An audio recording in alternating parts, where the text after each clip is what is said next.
এবং অবস্থাটা এত খারাপ যে এটা স্পষ্ট বোঝা যায় যে গত 5-7 বছর এখানে আসলে কোনো ডেভেলপমেন্ট ওয়ার্ক হয়নি বললেই চলে। এটার highway, Dhaka to Sylhet highway, তারপরে তহবিল হাইওয়ে, এই রাস্তাগুলো হয়নি। একই সাথে এখানে দুঃখজনক হচ্ছে সেটা হলো যে ঢাকা সিলেট এবং সিলেট তহবিল যে হাইওয়েটা হচ্ছে এটার সাথে কিন্তু আপনার সিলেট শহরকে কিন্তু সংযোগ করা হয় নাই। এটা আপনারা জানেন কিনা আমি জানি না, মানে সিলেট শহরকে সংযোগ করা হয় নাই। তো আমরা এখন ঢাকা সিলেট হাইওয়ের এই কাজটাকে খুব অ্যাক্সিলেট করার চেষ্টা করছি। অধিগ্রহণ বা শেষের দিকে আমরা আশা করছি 1 মাসের মধ্যে মোটামুটি প্রায় শেষ হয়ে যাবে। আমরা দ্রুত কাজ করার চেষ্টা করছি, টাকাও আসছে। তো এটা হয়তো কাজ শুরু হবে আশা করি 3 থেকে 4 মাসের মধ্যে ভিজিবল অবস্থায় আসবে। সিলেট তো তহবিল হাইওয়েও আসবে। তো তারপরে কিন্তু সিলেটবাসী পুরোপুরি কিন্তু এটার বেনিফিট পাবে না। কেন পাবে না? কারণ ওই হাইওয়ের সাথে সিলেটের কিন্তু কানেক্টিভিটিটা হয়নি। এটার জন্য আলাদা একটা প্রজেক্ট করতে হবে। তো সেটাও 100% আছে। আমরা ওইটা নিয়েও মানে চেষ্টা করছি, তদবির করতেছি যাতে করে এইরকম আমাদের পাস করানো হয়। একই সাথে আমাদের সিলেট জেলার যে মূল রাস্তাগুলো রয়েছে যেগুলো আসলে আপনার এলজিডির আওতাধীন, সেখানে এই বছর বরাদ্দ আসছিল মাত্র 30 কোটি। এইটাকে আমরা বাড়তিও করে ইতিমধ্যে 88 কোটি টাকা বরাদ্দ পেয়েছি এবং আরো বরাদ্দ প্রতিশ্রুতি পাওয়া গিয়েছে। এই মাসে আশা করছি আসবে। আসলে হয়তো মোটামুটি একটা ভালো অবস্থা আসবে। কিন্তু এই কাজগুলি তো আসলে রাতারাতি করার মতো না, একটু সময় লাগছে। সরকারি একটা প্রক্রিয়া আছে, একই সাথে কাজ করারও একটু টাইম লাইন আছে। যেহেতু আপনার বিটুমিনের রাস্তা বৃষ্টির সময় করা যায় না, এখন বৃষ্টি কমেছে হয়তো, এখন কাজ করা সম্ভব। তো এই কারণে কাজগুলো দেরি হচ্ছে। আমরা আশা করছি হয়তো শীঘ্রই এই যে প্রজেক্টগুলি আছে আমাদের বাধাঘাট সড়ক প্লাস আম্বরখানা টু এয়ারপোর্টে যে রাস্তা, এটা আমি মনে করি অচিরেই 4 লেন হওয়া উচিত। কারণ রাস্তাটা খুবই ন্যারো, প্রায় সময় অ্যাক্সিডেন্ট করতেছে। তো এখানে টিলার কিছু ট্রিমিং করতে আমরা দেখি সেটা কি করা যায়।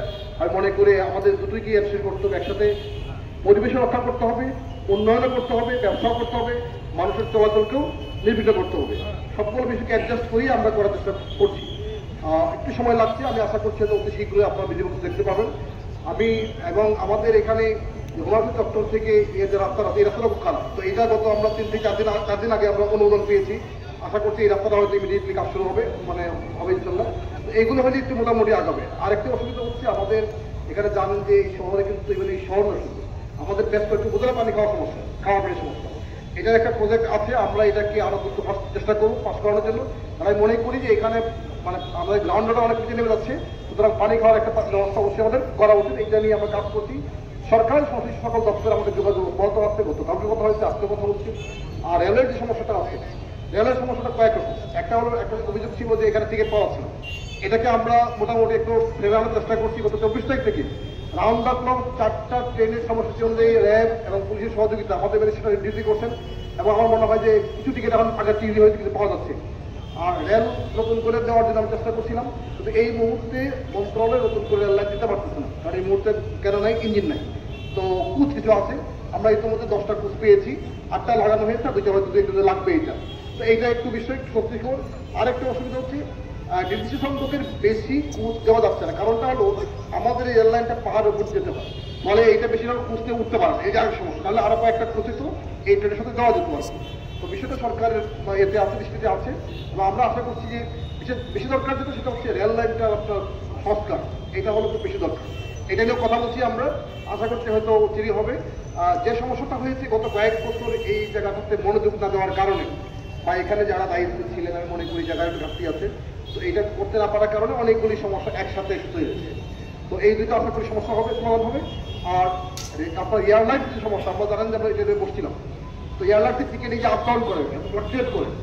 তো আমি জানি গতকালকেও আমি সিভিল মিনিস্ট্রিতে কথা বলেছি সঞ্জীব ম্যাডামের সাথে, এবং আপনার শুনে খুশি হবেন যে অতি শীঘ্রই সরকার একটা আইন করতে যাচ্ছে, যাতে করে এইভাবে 1 ঘন্টা আগে 4000 টাকা দিয়ে টিকিট, 1 ঘন্টা পর 10,000 টাকা, এটা তো করতে না পারে। সরকার একটা আইন করতে যাচ্ছে। এই আইনটা আশা করছি 1-2 সপ্তাহ বা 3 সপ্তাহের মধ্যে এটা হবে ইনশাল্লাহ। এইটা হলে অনেকটা নিয়ন্ত্রণে আসবে। এই কয়েকটা বিষয় সরকার আছে। আর বাকি আরো কিছু সমস্যা নিয়ে কিন্তু আমরা কাজ করছি। আমি কিন্তু আজকে দেরি করে আসছি। আসলে আজকে আমাদের কৃষি মন্ত্রণালয় মাননীয় সচিব মহোদয়, ওনার 14 জন officer, additional secretary, joint secretary সহ আমাদের বাড়ি বিড়ি সমস্ত ডিজিটাকে নিয়ে উনি এই শহরে কিন্তু একটা ওয়ার্কশপ করছেন সকাল থেকে, যে এই জেলার এবং এই বিভাগের কৃষির কিভাবে মান উন্নয়ন করা যায়। এবং সেখানে কিন্তু আমাদের ড্রেজিংয়ের বিষয়টা আসছে। আমরা যদি নদীগুলোকে ড্রেজিং করতে না পারি, তাহলে সামান্য বৃষ্টি হলে, পানি হলে কি বন্যা হয়ে যায়, পানি উচ্চা পড়বে। একই সাথে এই সার্ভিসের না থাকলে আমাদের কৃষিতে কিন্তু ইরিগেশন হচ্ছে না। এই ইরিগেশনের সাথে একটা বিষয় আছে, এখন সাথে খাবার পানির একটা বিষয় আছে। এগুলি নিয়েই সকাল থেকে আলোচনা হচ্ছিল। আমরা সেখানে ভালো একটা প্রোগ্রেস আমরা আশা করছি যে অতি শীঘ্রই সেখান থেকে ভালো কিছু পাবো। সমস্যা হলো অনেকগুলো পুঞ্জীবিত সমস্যা আমাদেরকে একসাথে সমাধান করতে হচ্ছে, এই জন্য সময় লাগছে। আমি আপনাদেরকে অনুরোধ করবো, সরকার এটা নিয়ে অকেফল, আমরা নিয়মিত যোগাযোগ রাখছি সরকার সংশ্লিষ্ট মন্ত্রণালয় দপ্তরে। আমরা আশাবাদ ইনশাল্লাহ শীঘ্রই সমাধান হবে। এবং ইতিমধ্যে এলজিডির অনেকগুলি রাস্তা কিন্তু টেন্ডার করা হয়েছে, আশা করছি আগামী 1-2 মাসের মধ্যে এটা কাজ শুরু হবে, তখন অনেকটা ভিজিবল হবে। কারণ অনেকগুলো রাস্তা কিন্তু খুবই খারাপ, এগুলো আমি নিজে গিয়েছি, নিজে দেখেছি। তো আমি আপনাদেরকে অনুরোধ করবো, আপনারা সরকার আস্থা রাখেন।